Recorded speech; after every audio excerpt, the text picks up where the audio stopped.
më parë. Donald Trump sigurisht që ju e patë edhe në diskutim me Zelenskin. A e patë. Tha shumë qartë. Nuk bëhet biznes kështu. Interesi ti vital është të qenurit biznes, të bërit biznes. Po ka kaluar. Mendimi im personal është që Donald Trump haber s'ka për politikën.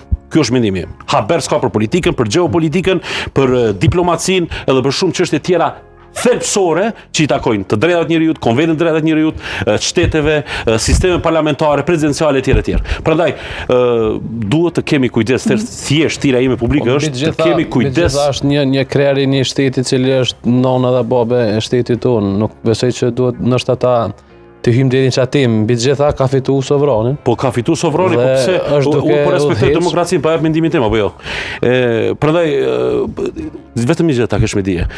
Ne sot duhet të kemi kujdes, e thash, nga konspiracionet. Konspiracionet na shqisin në probleme, mendoj. Pra ti po thua që këto që po ndodhin edhe që po fliten janë konspiracione. Jo.